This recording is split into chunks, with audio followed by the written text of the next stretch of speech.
We should have a sign for mute. Good morning, everyone. Thank you very much for joining us. Today we have a very special guest with us. We have Wendy H. Jones, who is an international best-selling, award-winning author. Wendy H. Jones lives in Scotland, and her police procedural series featuring D.I. Shona McKenzie are set. Wendy has led a various and adventurous life. Her love for adventure has led her joining the Royal Navy to undertake nursing training. After 6 years in the Navy, she joined the Army, where she served as an officer for a further 17 years. Killer's Countdown was her first novel, and the first book in the Shona McKenzie Mysteries, Killer's Crew, won the Books Go Special Book of the year 2017. The seventh book in the series, Killer's Curse, will be released early in August 2020. The Dagger's Curse will be the first book in the Fergus and Flora Mysteries, was a finalist in the Women Alive Mackenzie Reader's Choice Award book for the year. Turning to humorous crime, the Cass Claymore Investigates series was born. Wendy believes in finding the humor in any situation. This comes across in her writing. She is also a highly successful marketer, and her latest marketing book, Marketing Matters, related in August 2020 as part of the Writing Matters series, following releases of Motivation Matters. She is also the author of the Birthday, the Buffalo Picture book, and associated soft toy and coloring book. Wendy is delighted to be one of the co-authors of two anthologies aimed at empowering women. The first one is The Power of Why and Women Win Against All Odds. She is proud to be the president of the Scottish Association of Writers and is the host of the Writing and Marketing Show podcast, as well as writing and marketing. And I know for a fact Wendy is amazing, and we've actually co-authored together The Power of Why. So it's really exciting to have her on. And on that note, I'm Fatima. John here. I am Cyrene. Excellent. Now Wendy will bring you on. Sorry, you guys, I have a roofer upstairs, so excuse the noise. Welcome, Wendy. Thanks for joining us. How are you today? You're muted. You muted me while I wasn't looking. Probably wise, to be honest. It's probably the wisest course of action. If you give me a platform, I'll never be quiet. Hi, I'm well. How are you? Welcome. Thank you. Welcome aboard, and it's a pleasure having you. Thank you. It's a real pleasure to be here. To be honest, I've had a bit of a bad day in terms of I've been telling everybody I'm being interviewed in the USA, and here I am in Canada. I got lost on the way. Yeah, that's okay. I mean, our neighbors down south, it's okay. Pretty close. So tell us a little bit about yourself. Well, thank you for that introduction. You seem to have covered my, what I do very well. But I'm Wendy H. Jones. Now, I'm going to start by saying that the reason I've got the H in the middle of my name is twofold. First of all, my middle name is Henderson, which is the Scottish bit of my name. It was my great-grandmother's maiden name. But the reason I use the H in my author name is because there is another lady called Wendy Jones, and she writes about sex. There is no sex in many of my books. So if you're looking for that in a book, my books are not the ones for you. So I'm the author, Wendy H. Jones. I was in the Royal Navy and the Army as a nurse. So before everybody thinks I was running around with a gun in my hand shooting people, I wasn't. The only time they ever gave me a gun was when we had to do rifle practice once a year. And apparently I was quite good at it, but to be honest, the enemy could have come up and slit their throat while I was trying to take the shot. I was a bit slow. I was deadly once I pulled the trigger, but it took me about 10 minutes to pull the trigger. So instead of, when I left the services, I got very ill. I was working in academia, I was doing high-powered jobs, and I became very ill with my lungs. Nobody knew what was wrong. but I couldn't, I was fine if I was sitting down, but I couldn't stand up because every time I stood up, my oxygen levels dropped. So I thought, oh, well, I know, I'll always wanted to write a book. You can write a book while you're sitting down. I'm fine while I'm sitting down. Why not write a book? And the rest, they say, is history, because I actually now have 17 books out, or I have more than that. I have more anthologies, but some of them have gone out of print. So there's 17 that I'm on and up to at the moment. And I'll be in I've got another 3 coming out this year. So I will have 20 books out by the end of the year. I love writing. I'm absolutely passionate about it. And I'll say yes to anything. And saying yes to anything gets you into all sorts of sticky situations. Because when people say to you, oh, have you thought of writing a young adult mystery series? And you go, oh, yes. And they say, well, pitch it to us. You think, oh, my, maybe I better come up with something then. Anyway, I did that and I pitched it. And within a week, I'd signed a 3-book contract for a young adult series of mysteries. And every writer in the world is probably going, I'm going to hate her now, because it usually takes years to get a publishing contract. But 1, I'm very good at networking. 2, I'm very good at saying yes and then worrying about the aesthetics of it later. And 3, I love helping other authors. So that's me in a nutshell. Oh, and I'm in Scotland. I'm in Dundee. Just in case you couldn't tell from my accent, I'm in Scotland and I'm the president of the Scottish Association of Writers, which is an awesome organisation. But there again, I may be a tad biased. Excellent, thank you. So what is your favorite book that you have written out of your 17? That's a really tough one, you know. That's like saying, which is your favorite favorite one of your children, you know. You've got 17 kids. Which one do you like the best? That is really hard. Right, can I say different things? There's more than one. And I'm not going to say all 17. There are more than one, and that's for various reasons. Obviously, the very first book I ever wrote, I have a soft spot for, because that was what launched my career. It did extremely well. That was called Killer's Countdown. And Killer's Countdown is Detective Inspector Shona McKenzie is not having a good day because she's got the team from hell, a boss who's breathing down her neck. She's trying to prove her worth as a new manager because she's the boss of a new team. And she's got a serial killer on her hands. So she's really not having a good day. But even in that, I managed to bring a bit of humour in because she didn't like men much. But then she decided that she quite liked the Procurator Fiscal. And everybody in the world now is going, what the heck is a Procurator Fiscal? They're part of the law system in Scotland. We have our own law system in Scotland. We like to plough our own furrow, as we say. Scots don't like doing anything the same as the rest of the world. Not even England. We like to do our own thing. So we have a Procurator Fiscal as part of our law system. And the Procurator Fiscal is, there's no crime happens unless the Procurator Fiscal says so. So he's the one that has to say, yes, this is a murder. Yes, it's so. She's in love with the Procurator Fiscal and she has a bit of a thing with him. But you can imagine she's got a serial killer on her hand and he has to turn up at all the crimes. So most of the romance happens over dead bodies. So now how do you see each other? How do you bring inspiration into your writing, and how do you use that in towards journaling? You mean laughter and things like that? Yeah. How do you bring that in? Well, I can talk about laughter all day because it's great fun being a writer and I love laughing. So, hey, it's perfect. I've written a book. This one is called Antiques and Alibis. And the reason I'm mentioning this, Antiques and Alibis, is the first in my humorous mystery series. Now, and I'm going to talk about journaling and bring that in, so I will talk about that. But Cass Claymore is a red-headed, motorbike riding ex-ballerina who inherits a private detective agency and accidentally hires an ex-con dwarf and an octogenarian. So it's just that she's no clue what she's doing. She was a ballet dancer until she was suddenly inherited this detective agency. She's hurt her knee, so she can't be a ballet dancer anymore. She's no clue what she's doing. She's got the dog from hell. The dog is called Yakul. Yakul is spelled Egal, E-A-G-A-L. Yakul is the Gaelic for terror, and the dog thinks that's what it's meant to be, terrorize the world. And she has to keep this blasted dog because if she gets rid of it, then she loses the detective agency as well, and that's her only means of income. So she's stuck with a dog, she's stuck with a detective agency, she's stuck with an ex-con dwarf she never asked for, but it's been dumped on her.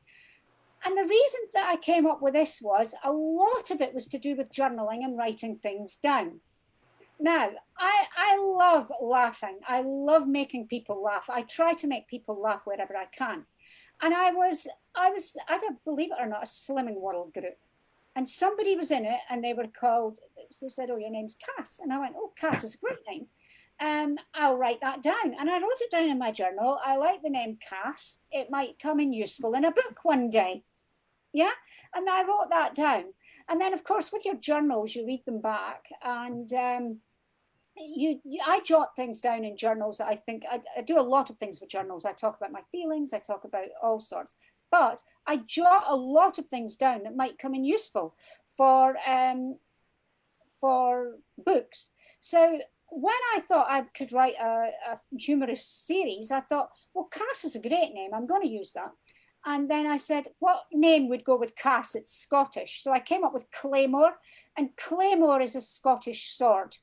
It's the one that William Wallace was running around with when he was in the Highland clearances and was killing all the English. That's a Claymore.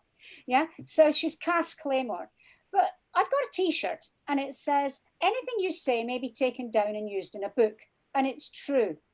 So be careful what you're saying wherever you are, because there might be a writer writing it down, sat behind you, sat opposite you, sat at another coffee table, another table in a coffee shop. Maybe not at the moment because none of us are anywhere. But we're always writing something down and we're always got a notebook. I remember I was up at the hospital once and I was up, I was doing, I had my typewriter open, not typewriter, computer. And I was in the coffee shop and somebody was talking about their dream. And I was writing it down as she was speaking and I don't even know who she was. And that appeared in a comic scene in one of my books, which is as far as I'll say. So just be careful what you're saying, guys, because there might be a writer sat next to you and it'll appear in a book somewhere in the world. I've got a question for you, Wendy. Yeah. Do you recommend people to journal regularly and why? Yeah, I would recommend that people journal regularly because there's a lot of benefits of journaling, a lot of benefits. First of all, you get to buy notebooks. That's a huge benefit. I've got millions of them. Look, I can prove it. You need notebooks to be a journalist. I have many more. Look. That's one of the benefits. You get to go and shopping for notebooks always makes you feel better straight away. That's just some of my collection. Okay. Now, in order to be a writer as well, one of the things that you really need to be a writer is a pile of notebooks that are too nice to write in. Okay. And those. You need the right notebooks, but perish the thought you ever write in the nice ones. Okay. So if I opened any of them, they'd be blank. But anyway, the reason, apart from buying notebooks, there's a lot of health benefits for journaling. Journaling has been throughout the ages. I mean, there's a lot of them. For a start, it can help to relieve stress because writing things down takes your mind off of what you're doing. It can help you. If once you put it down on paper, it helps your brain to start processing it because you've written it down. It's a freeing. It can free you. You feel freer when you journal. It helps you deal with your feelings as well, which is part of that, because very often we think, I really cannot talk to anybody about this at all. I cannot do it. I cannot do it. But if you write it down, it's as though you're speaking to someone. It might only be your notebook, but you're speaking to someone. Yeah. It's also, it records a slice of life. It records a slice of your life. It records a slice of life at that time. Now, I have the journals and letters of a gentleman called Thomas Graham, and he was a real life gentleman from the Victorian times. He was in the 1850s, so it was probably before Victoria, the 1850s anyway, and he was a naval surgeon. And I've been asked to write a narrative non-fiction book about him, which is a fiction book based on fact. And I've been given all his original stuff, so I've got it all, everything he ever wrote. I've got a slice of life for a British naval surgeon during that time. Now, when he was writing his journal, he never thought, oh, Wendy H. Jones is going to be writing about me in 200 years' time, so I better make sure I write everything down. He was doing it for him. There was cholera on the ships at the time. He was the person that found the cure for cholera. You know, this is all in his journals. because he was working it all out in his journals. So it's a slice of life of the time. It can help you become more mindful. It can help you, it can strengthen your immune system, believe it or not. Absolutely 100% strengthens your immune system. It can help you to build emotional intelligence. But not only that, it builds emotional resilience. So it helps you cope with things better. It helps you cope with emotional difficulties better, because you know you've got somewhere to put those emotional issues, to process them and to work through them cognitively. It can encourage spiritual growth. So a lot of religions will encourage you to journal. I'm a Christian, but you don't have to be a Christian to journal. You know, a lot of the religions will teach you to do it. You become more self-aware, because if you're writing things down and then you read back on it, you think, actually, I was a selfish sod. There was nothing wrong there. And I just thought the world revolved around me. You know, the world according to Wendy. Fatima's heard me say that before. It's not the world according to Wendy, you know, not at all. But sometimes you can think it is. So it can help you be more self-aware. It can help you, it can increase your communication skills. It can help you to clarify a situation, bring order from chaos, greater creativity, which is a big one for you. You're regretting asking this now, John, aren't you? You really are regretting asking. No, but I was thinking, like, because like you said, it's almost like it's somebody's history. Yeah, right? absolutely. And also when you talk about, you know, it also keeps this working. Yeah, it does. Yeah, yeah. So So there are so many. I have a question for you, Wendy. Yes, so how do you incorporate laughter into your journaling? Well, as I say, I can find laughter in anything, okay? And if you can find laughter, then it can help. Now, if I tell you some of the benefits, just some of the benefits of laughter, yeah? And the thing is, as adults, we have stopped laughing. We've stopped laughing. Children laugh something like about 500 times a day. We laugh about 5 times a week, you know, because we're also serious. We've got the woes of the world on our shoulders. But laughter can help do things like decrease anger. It relieves stress. It boosts your immune system. It releases endorphins. It inspires hope. Pain relief. It boosts pain relief. And I knew all this when I was a nurse, you know. So, and if you're a public speaker, it can help to relax the audience. So one of the things to do is try and write funny things down in your journal. Now, you can't force it. You cannot force it. But one of the things you can do is the rule of 3. So if you can think of 2 things that really are happening and then make them funny. So I'm going to give you an example. And I put this on Facebook, but I was having a really stressful day, and I'm talking stress beyond stress. I've had a lot of, without bringing the tone down, I've had a lot of personal issues with people dying recently. And I've had some really stressful time with technology, a book due out and my computer, every bit of technology to do with computer that could have gone wrong. I have never been so stressed in all my life. So I put on Facebook, I'm having difficulty with technology. It's been the day from hell with technology, blah, blah, blah. And then I put, and this is called the power of 3. God give me strength, patience, and a bottle of gin. And it was just, nobody expects that bit at the end. And if you write that down, it just makes you go, ah. And it just takes the stress out of the situation. Yeah, I don't even drink gin, you know. So did that day. In Scotland, we drink whiskey, you know what I mean? And it's, so try and find the humour in all situations. For example, I'm a crime writer. I come from Scotland, okay? I do a lot of public speaking, and people go, oh, marketing, you're so good at marketing, Wendy. How do you market?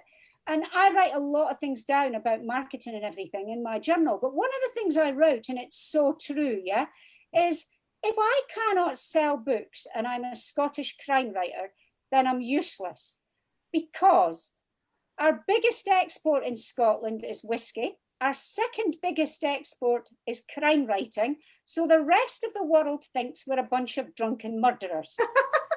So I've got to be able to sell a crime book to them. You know, so just see the humor in everything. But if you do find anything funny, write it down, or try and make the humor of it. I'm very good at humor against myself. You know, when I'm doing public speaking or journaling or anything, I will turn the humor on myself. So when I was in America, I was doing a lot of journaling, and I knew I was doing a lot of public speaking. There was a lot of things happening to me in America that I was not expecting, because I'm Scottish, and America and Scotland might speak the same language. Trust me, they don't. Okay, it may be English, but not as you know it, as they say. So there was a lot of funny situations, and I wrote them all down in my journal, and they appeared in talks. Now, it made the Americans laugh, because I was saying, look, I don't have a clue what half the time what you're talking about, you know, but I do know that you don't know what I'm talking about. Yeah. So this is against me. And it makes everybody relax and makes them realize that sometimes in our writing, people won't get the humor because we're different, you know. And I'll tell you, I was writing sayings down. I had a notebook in my hand all the time. People were going, what are you doing, Wendy? I've just heard a phrase. And people were saying, in one of my books, my detective has to go to America and to New Orleans. And I was writing things down like, I've got the headache the size of Texas. And all this, well, I was in fits. Not only was I in fits listening to this because I thought it was so funny, I was writing it down in my journal, and it just helped. I mean, it's fun, you know, but you can then bring that into your funny books. So that's how I incorporate it. I hope that's answered the question. Yeah. So now with journaling, who should be journaling, and why should they be journaling, and how can they start? Well, everybody should be journaling, because, as I say, it's a slice of life. Yeah. And everybody goes, oh my goodness, I don't know what journaling is. Journaling, anybody who wrote a diary when they were 7 years old was journaling. Even if you only wrote down, my mother gave me fish and chips for tea, and I wanted chicken nuggets. It's been an awful day. You've worked through your feelings of the fact, the disappointment that you wanted chicken nuggets and you had to have fish for your tea. You know, it's of no consequence, but it's a slice of life. Because you won't remember in 50 years' time that you preferred chicken nuggets to fish. Yeah? So everybody journals. Now, I'm not saying if you're 50 years old, you're still writing, I wanted chicken nuggets for my tea and I got fish and chips. Because if you are, you need to get a grip, because you can control your own tea at that age. And what you need to do is go and make it yourself. That's right. But journal, and you literally, how do you start? With a notebook? Not that one, it's too nice. Get a non-nice notebook. No, listen, I'm joking about that. You can actually use a nice notebook and write in it, and you just write down, you know, you'll start with very prosaic things and it will develop. Now you can actually journal using different props, different prompts, different anything, you know. And like, I don't know if anybody's read The Diary of an Edwardian Lady. It was a book that was brought out. And that literally was her diary. And sometimes she was writing down the menu that it's very British. And basically it was a lady who owned a big house and was married to somebody extremely rich, and she had servants. But even if it was just, this was what I wanted the servants to do for tea, or I had to count the silver, it was a slice of life then. And it helped her deal with that, because quite frankly, if I had to sit in a big Edwardian house and think about counting silver every day, I'd lose the will to live. I'd be like this, slit your throat, Wendy, you know. But it helped her deal with it. It helped her deal with it. And then it's been published as a book now. So it's a slice of life. I've got another book called Motivation Matters, and I'm not trying to sell anybody books here. I'm just saying I know what I talk about. This is 366 exercises to get you writing every day. 366 little exercises. Now, some of them you might not be able to do, because if you're in Texas, I believe you've not got many beaches near you. And some of them involve going to the beach. Well, sorry, I can't do anything about that. I can't do anything about geography. I live in Dundee, we're near a beach. But some of them are just very simple. They talk about, you know, write about what's on your desk, because it will tell you, my desk, I hate a cluttered desk. At the moment, it's cluttered because I've got a pile of notebooks on it. That stresses me to the utmost being. But I could write about the fact I'm stressed because of my notebooks. You come to the realization that all you have to do is pick the notebooks up and move them. You know? That's right. Journal about anything. Journal about anything, because it's yours. And this is the thing. Nobody can tell you what to journal about. Nobody can say you've got to do X, Y, or Z. Because, I mean, you can start with Z, go to A, go to M, do what you like. You know, you can write about how you're feeling one day. You can write about a trip you're planning the next, anything. And you never know what it will do to help you. So where do you get your inspiration from then? Well, my inspiration comes from all around me. For my books, I can find a body dump around every bush. I'm not telling you. People will tell you that they can spend a day with me looking for body dumps, and I am not exaggerating. I've got a friend who comes from near Toronto. She came over to Scotland. We went to Aberdeen and spent the day looking for body dumps. Okay, in Aberdeen. Yeah, sorry, what's a body? That's where you would dump a dead body if you were a serial killer.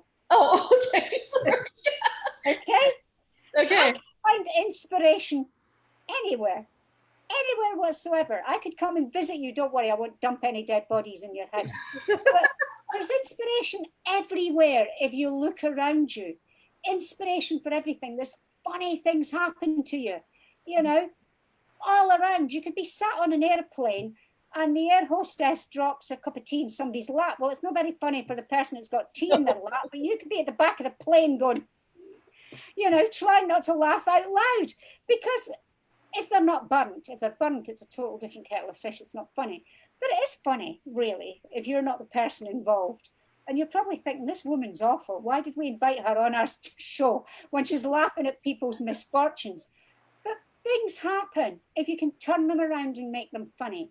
You know, people say funny things. So, for example, somebody might get their words mixed up. So I've got a character that always gets the wrong word in my Cass Claymore book, this book. And it's her granddad, this granddad that she's been dumped with the octogenarian is her granddad, and he wants to work with her in this agency. So, but he keeps getting everything wrong. So he'll say things like, oh, it's all going to hell in a handbag. Well, the real saying is it's all going to hell in a hand basket.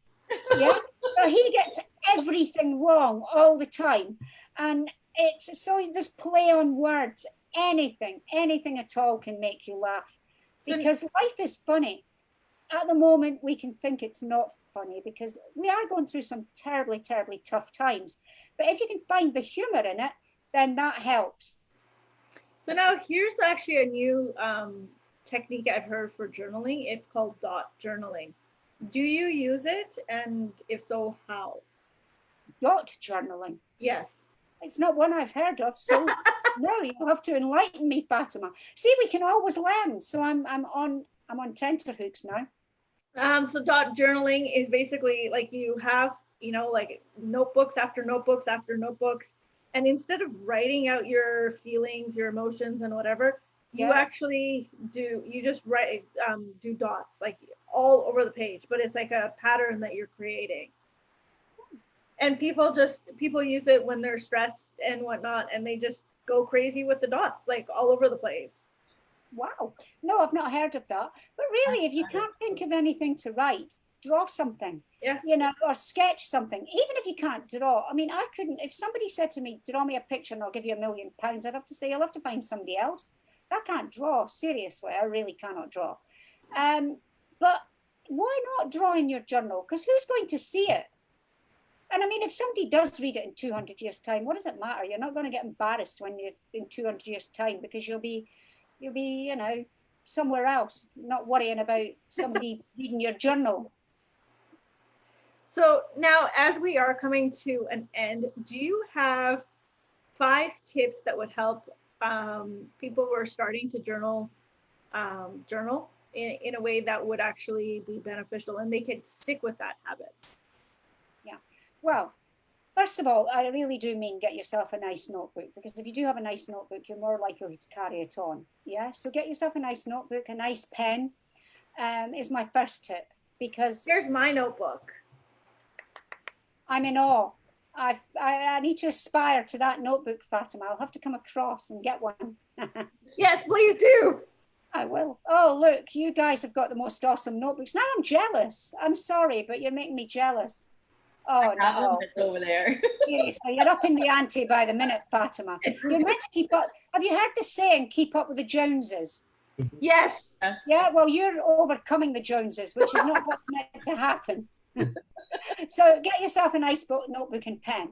And then just start any way you want. Don't get hung up on what you're writing.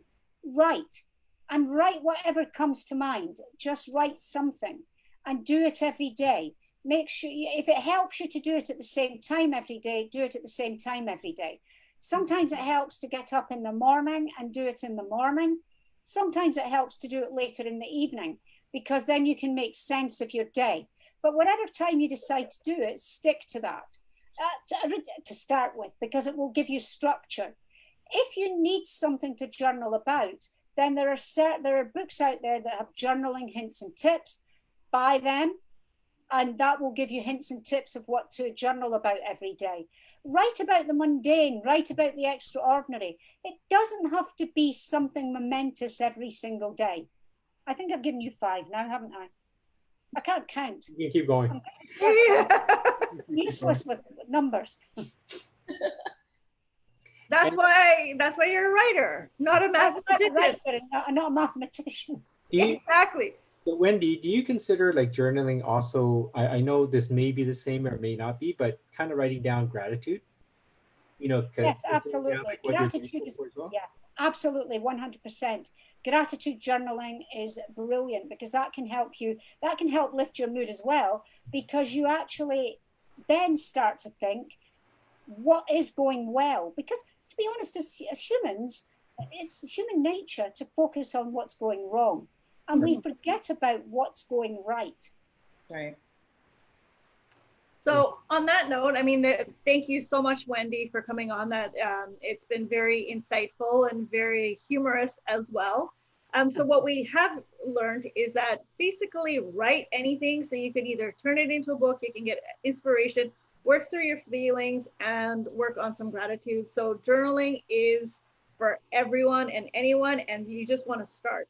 Do you two have anything to say at the end? Cyrene or John, do you guys have anything that you want to add? I don't know if it's even calling journaling, but I guess you call it that. But I've been journaling since I was 12. And so I have stacks of books books like this, of different ones that I've kept. And, it's mostly that's why I was kind of asked that question of gratitude and what are you thankful for? I learned that from somebody a few years ago that, if you journal in the morning or you journal at night, is that write down what you're grateful for when you wake up in the morning, if you do it in the morning. Or if you're at nighttime and you're journaling before you go to bed, is what were you grateful for what happened during the day? And like what Wendy said, is that it doesn't always have to be the good things. It's like, we're always thinking about journaling or writing things down of what was the great thing that happened. Well, maybe the bad thing that happened will inspire you or kind of trigger something weeks or years down the road. So, don't be afraid to put that down. So I've been putting kind of everything down. That's great. Yeah. I'm in awe. You've been journaling since you were 12? Gosh. Yeah. So I have that nobody tells her how old I am. So you know how old I am. Where do you put them all? Where do you put all your books? I have it in a safe. Oh, okay. Wow, that's impressive. So I just want to say, just start doing it. Just get your pen, get your book, and start writing about anything and everything. And what makes you happy, and share what makes you sad. Because when you're sad, you realize, oh, look at what happiness brings to me. You can change your attitude, your mood as well. Mm-hmm. And as Wendy says, it's a slice of life. Yes. And who knows what happens in 200 years? We could be famous. Exactly. Famous. If I'm still alive in 200 years, John, I'll write your life.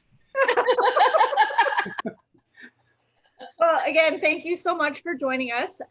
So as you guys know, our Healthy Way 28-day Healthy Way Challenge, you can register. It starts on the 7th of September. So registration is up. You want to register. It is a $20 cost, and that basically goes towards the cash prize. And then there's products that we have recommended. Our next topic is, we're talking on Tuesday, we're talking about hearing, the healthy hearing. And then on Thursday, we have another guest speaker. Her name is Shaista. She is a teacher. She's a PhD, and she's a 13-time marathon runner. I knew I was forgetting something important. Yes, she's a 13-time marathon runner, and she's also competed in 6 world competitions. So she's very athletic. So she's going to be talking about family fitness. And if you want to get in touch with Wendy, you'll be able to see all of her links and everything in our bio. If you have any questions, please put them in the comments below. We look forward to hearing from you. And again, if there's any topics that you would like us to talk about, we'd love to hear from you. And I think that's a wrap. Anything else? Thank you, Wendy. Thanks, Wendy. That was very informative. Thank you for so having much, me. everyone, for joining in. Bye for now. Thanks for tuning in. Bye.